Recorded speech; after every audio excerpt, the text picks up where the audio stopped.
Evita, we're so fortunate to have you on the tumor board and panel today with us. And I'm interested in the guidelines for HER2 testing in breast cancer, specifically what your approach is for molecular testing. Do you first use IHC or FISH? Do you do FISH in everybody or only in IHC 2+? And how does that work at your institution? And then I'll have a follow-on question after that. Sure, glad to be here. So in our institution, we have implemented the 2018 guidelines. So currently we are doing IHC first, and we perform FISH on those with 2+ on IHC. We do a dual probe-ish, and we report the results as the certain group number. So group 1, usually the straightforward positive, and group 5, the straightforward negative. And with the other 3, group 2, group 3, and group 4, we usually have discussions with the clinicians, and especially when we just implemented the changes, what those meant. In particular, the one that used to be considered positive, the Monosomy cases that used to be considered positive and now are considered negative, we do still get calls from those cases because patients had a history of HER2 being positive, and we really have to look into them more closely depending on what the actual numbers were previously. So it's really. Can you just say what Monosomy means, just to describe that for the listeners?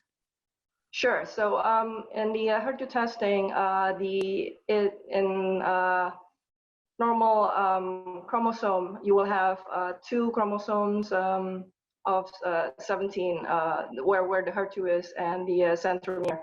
And in Monosomy, you will only have 1. So when you have the HER2 assessment of the genes, it appears as if like you have more copies of the HER2 if you just consider the not the copy number, but the ratio. So the ratio will seem elevated, but not because of increased copy number of the HER2, but because you're not having as many chromosome 17. So now you use the standard new testing, and then what happens for these patients who are in the indeterminate area? Because I still see a lot of people being really confused about patients who, for example, have a copy number of 3, but a ratio of 2.02. Right, yes. So unfortunately, these cutoff points are somewhat arbitrary. And so we like to always keep close discussion with everyone involved in the care of the patient and make the best judgment. And it's unfortunately it's not always clear cut. Yeah, I understand that. And one of the issues that we faced, which was discussed in a very nice way at one of our recent meetings, was HER2 heterogeneity. Have you seen that, and how do you manage that? Usually with heterogeneity, we try to see if there are any part of the tumor that would be expressive of the HER2, and we will go by that. So if the majority of the tumor is not HER2 positive, but at least there's a 10%, we usually go by 10% that is positive, then we would consider that as a positive test. And do you generally say that if any test is positive, it's HER2 positive, for example, 3+ with no amplification, or amplification without the HER2 IHC being positive?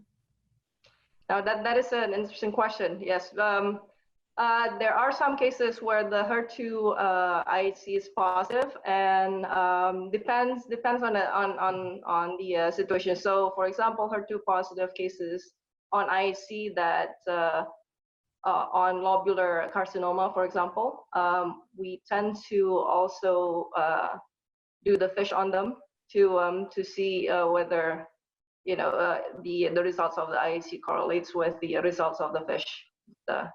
And that's one of the morphology that would be performed. And other situations, if it's a very low grade tumor, mucinous tumor, that is usually not HER2 positive, then we would also do both IHC and FISH. And again, I'll put together depending on the patient situation to come up with the best judgment.